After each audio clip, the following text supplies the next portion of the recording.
This year, Indonesia recorded the highest rice production and grain reserves in our history.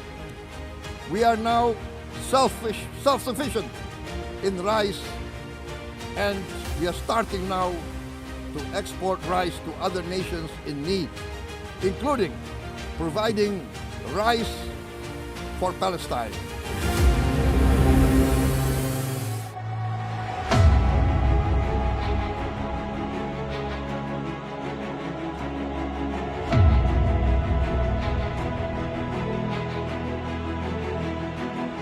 Di awal pemerintahan Presiden Prabowo Subianto dan Wakil Presiden Gibran Rakabuming Raka, arah besar bangsa ini ditegaskan kembali.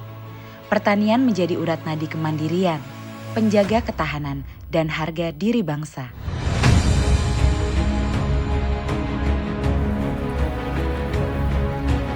Dari petani, kehidupan bangsa disemai. Dari tanah yang subur dan tangan-tangan yang bekerja, berdiri tegak kedaulatan bangsa. Di pemerintahannya, Presiden Prabowo menjadikan pertanian prioritas, menempatkan swasembada pangan sebagai program esensial, salah satu pilar utama Asta Cita. Karena beliau yakin, kekuatan sebuah bangsa tumbuh dari tanahnya sendiri, dari pangan yang ditanam dengan keyakinan dan kerja keras.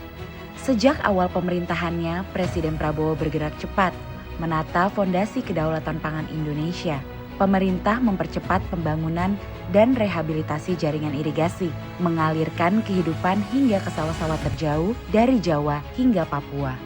Para penyuluh pertanian kembali digerakkan menjadi ujung tombak perubahan di lapangan, mendampingi petani, memastikan setiap jengkal lahan produktif, setiap benih tumbuh menjadi harapan baru. Di sisi lain, kebijakan pengadaan dan pengelolaan beras dalam negeri dijalankan, disertai dengan kenaikan harga gabah menjadi Rp6.500 per kilogram.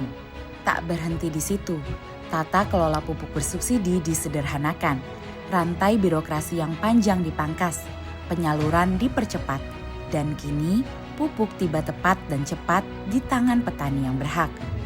Ya, semenjak pemerintahan sekarang ini alhamdulillah pupuk itu ibarat kata berlimpah lah.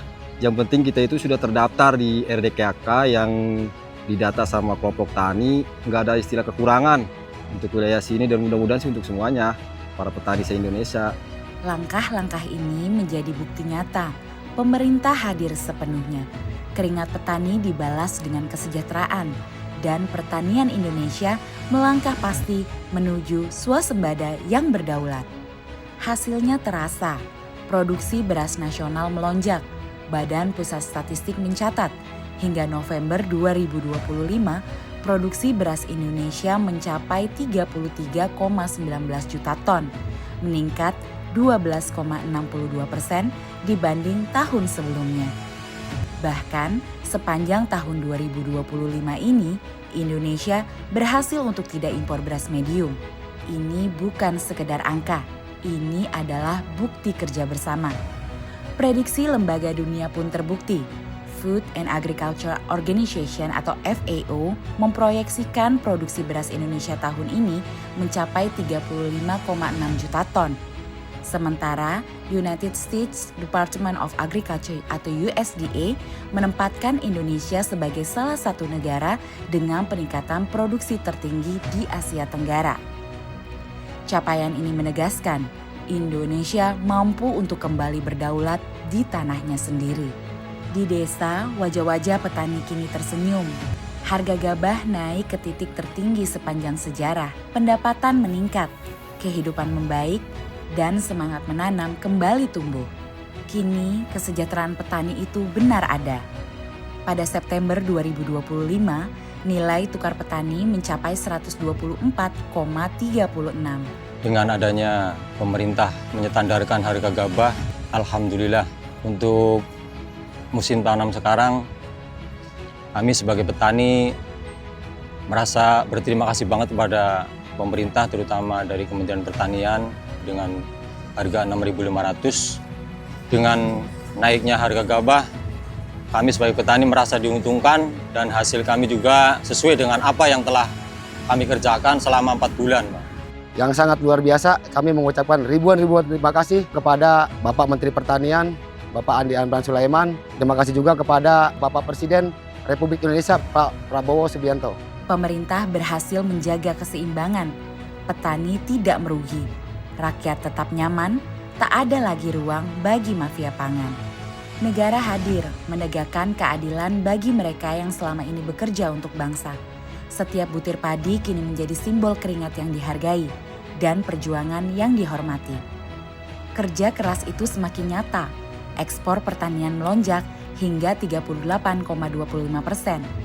Produk-produk Indonesia kini tak hanya memenuhi kebutuhan dalam negeri, tapi juga menembus pasar dunia. Semua memberi pengakuan, Indonesia kini menjadi salah satu produsen beras terbesar dengan peningkatan produksi tertinggi kedua di dunia. Stok beras nasional bahkan mencapai 4,2 juta ton, tertinggi sepanjang sejarah bangsa Indonesia ini berdiri. Namun pemerintah tidak berhenti di produksi.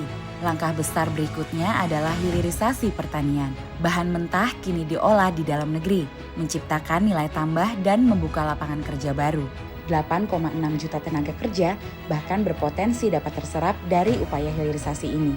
Dari sawah hingga pabrik, dari desa hingga ekspor, seluruh rantai pertanian digerakkan untuk menciptakan kesejahteraan yang merata. Dampak besar sektor pertanian juga terasa pada ekonomi nasional. Badan Pusat Statistik mencatat, pada kuartal 1 tahun ini, pertanian tumbuh hingga 10,52%, menjadi sektor penopang terbesar ekonomi Indonesia. Fakta ini sekaligus menegaskan, pertanian bukan hanya stabil di tengah fluktuasi global, tetapi juga memiliki daya dorong luar biasa bagi kemajuan ekonomi bangsa. Inilah transformasi besar pertanian. Indonesia kini tidak hanya berdaulat pangan di rumah sendiri, tetapi juga berbagi untuk dunia. Sebanyak 10.000 ton beras dikirim ke Palestina, bukan sekedar bantuan pangan, tetapi pesan kemanusiaan yang mendalam. Indonesia kini mampu memberi, bukan lagi meminta. Dunia menyaksikan Indonesia berdiri tegak di tengah krisis pangan global.